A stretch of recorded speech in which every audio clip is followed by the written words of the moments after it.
Hello everyone, my name is Fayaz Khan Sahil and today we're gonna learn about digestive system. Particularly the human digestive system. Before starting that, we need to know some important terms. This is a simple digestive system of a fox. So we have four important terms, which are ingestion, digestion, absorption, and egestion. So, ingestion, the food are taken into the alimentary canal. Digestion, the large insoluble food molecule are broken down into the smaller molecules. Absorption, on the other hand, the smaller molecule, for example, in digestion, suppose this is a larger molecule. These are broken down into three different pieces. Okay, these pieces are absorbed. This small molecule are absorbed into the blood. And egestion is basically the food particle that cannot be digested, such as fiber, are actually removed from the body. Now let's look at these terms in details. Actually, this actually comes in O-level exam. For example, ingestion, they will tell you to define ingestion. So ingestion is basically the process of taking food and drink into the body, right, through your mouth. This involves the use of lips, teeth, and tongue. And digestion is a process of basically breaking down the food we eat from larger molecule to smaller molecule. For example, protein is a larger molecule. It is broken down into amino acids. Okay, carbohydrates are actually broken down into glucose, the simple substances, right? The physical digestion is when the food is broken down into smaller pieces without changing the chemical structure of the molecule. This sounds complicated, but it isn't. Physical digestion is basically happens in the mouth. When you chew by your teeth, that actually broken down the food, right? It isn't changing the food chemical properties. You're just breaking down the food into smaller molecules. But some of us doesn't chew enough. We engulf our very large molecules, which isn't a good thing. I'm guilty of it too. Now let's look at absorption. Absorption is simply the substances that are broken down into smaller pieces is absorbed and the nutrient move from digestive tract into the bloodstream. This involves small nutrient molecule, mineral, ion passing through from the intestinal wall into the blood. What is assimilation? Assimilation, the food that you absorbed is assimilated into a different way to make substances that are required for the body. For example, suppose you suppose you ate meat. Okay, you got protein. This protein, suppose protein A, let's say it is a protein A. Then this protein A is broken down to amino acids. Okay, these amino acids are absorbed by the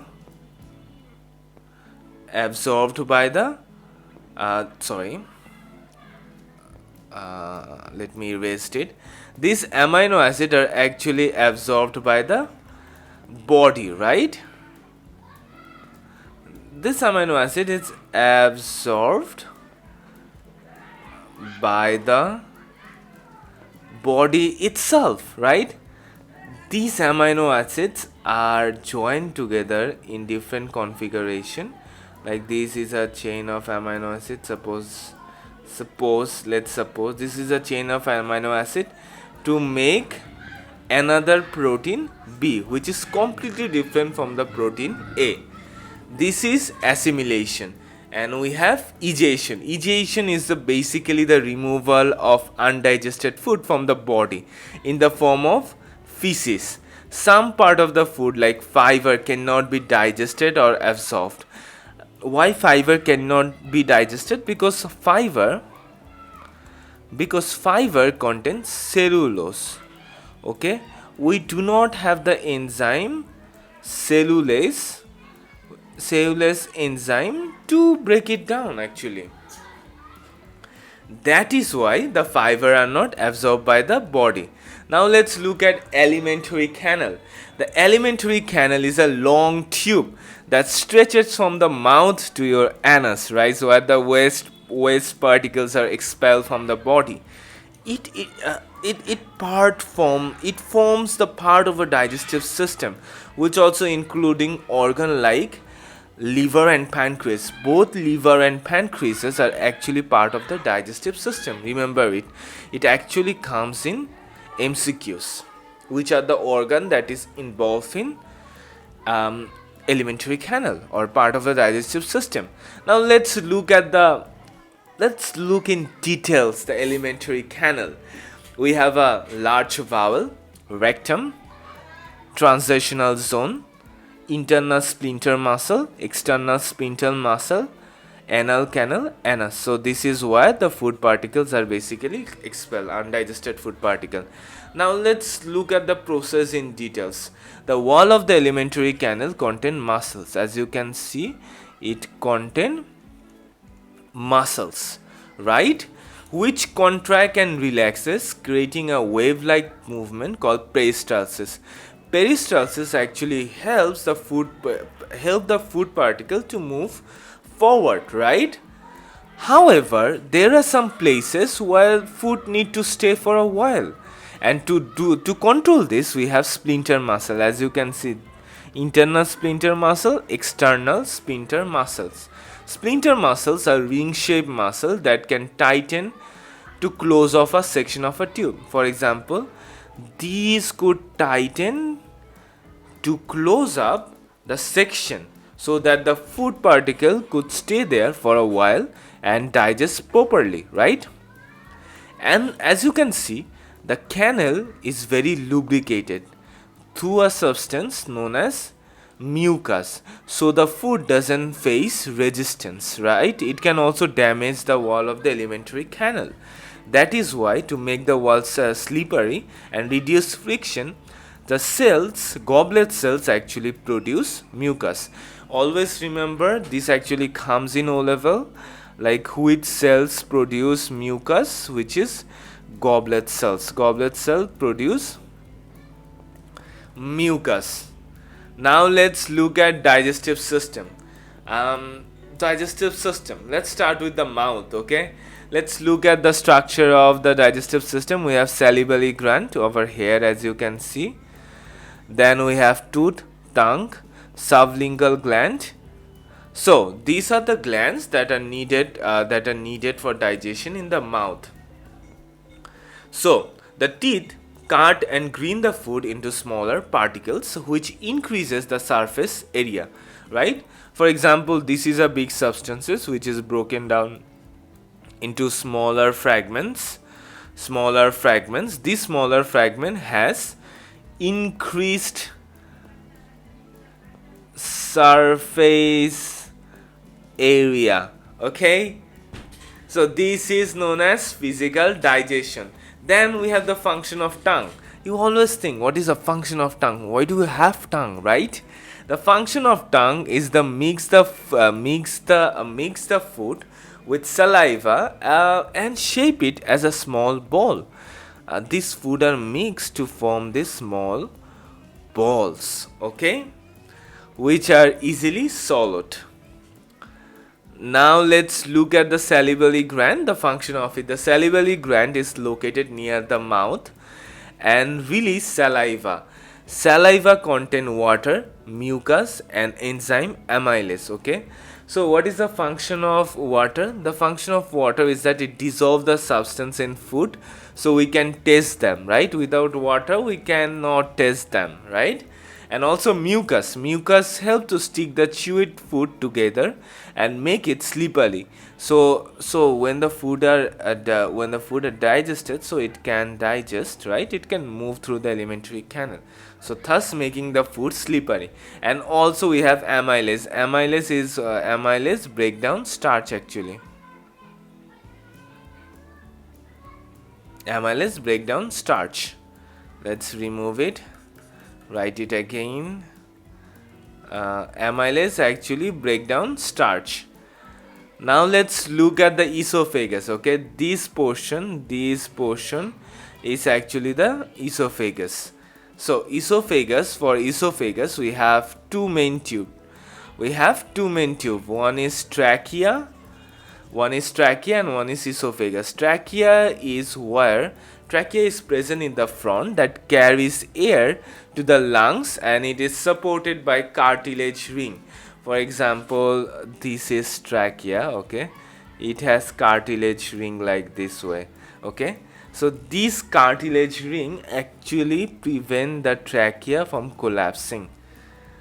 And we have, now let's look at just behind the trachea, we have esophagus, where the food is transported from the mouth to the stomach. Stomach is much wider section of the digestive tract where the food can be temporarily stored and the protein digestion begin. The lumen is hollow, central space inside the esophagus. So basically the tube of the esophagus is hollow, right? So that food particles can move without any frictions. There is friction obviously, so it reduces the friction. At that point where the esophagus connect to the stomach, there is splinter muscles. As we have learned like little bit away, what is the function of splinter muscles? It actually block the certain section of a tube, right? It can block a tube by contracting. Now let's look at stomach. So this is a diagram of a stomach. Stomach, as you can see, stomach is thick. Look at the thickness of the stomach, right? Stomach is thick muscular wall, contract and relax to mix the food. So these muscles actually contract and relax to actually mix the food with enzymes and mucus. Stomach cell contain mucus. So, the one function of mucus is that not only it make the food slippery to stick together, but it also prevent the hydrochloric acids to damage the cell of the stomach. And there is also other cells which produce enzyme, protease, and also hydrochloric acids. So what is the function of protease? Protease is basically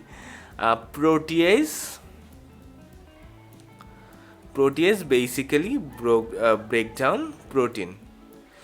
In stomach we have two common enzymes, which is pepsin and renin.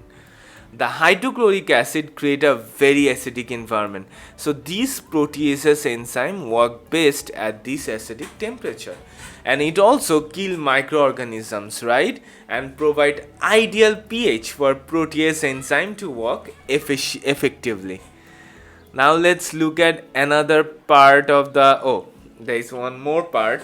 Is that in stomach, after you consume food, the food remain in stomach for 1 to 2 hours. The splinter muscles is the bottom, as you can see, splinter muscle which actually block, as you can see it is in block state, so that the food particle doesn't pass through it.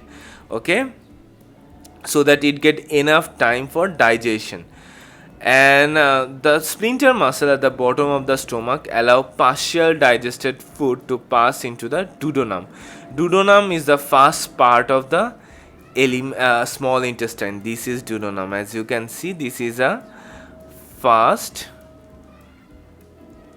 part of small intestine. Okay, first part of small intestine, where it mixes the fluid with pancreas and liver. Now let's look at digestive system. Small intestine. Small intestine is a long narrow tube. As you can see, the narrowness, long and narrow. They are attached to one another to increase the surface area. As you can see, they are folded so much.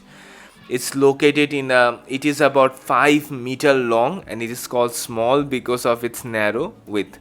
So it is not short in length, but it is short in diameter, as you can see, or width you can say, like it is narrow over here. The main section is duodenum. This is duodenum, and the other section is ileum. Okay, ileum, the last part closer to the colon, where the most absorption of nutrient take place.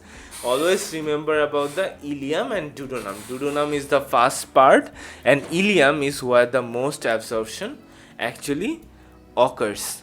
Now let's look at pancreas. Pancreas is this one actually, the cream color gland.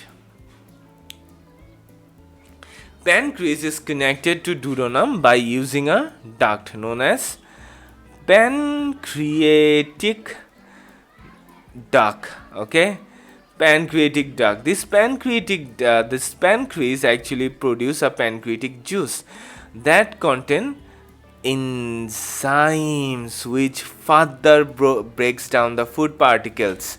It not only contain one or two enzymes, it contains several enzymes that break down the food particle in the process of chemical digestion.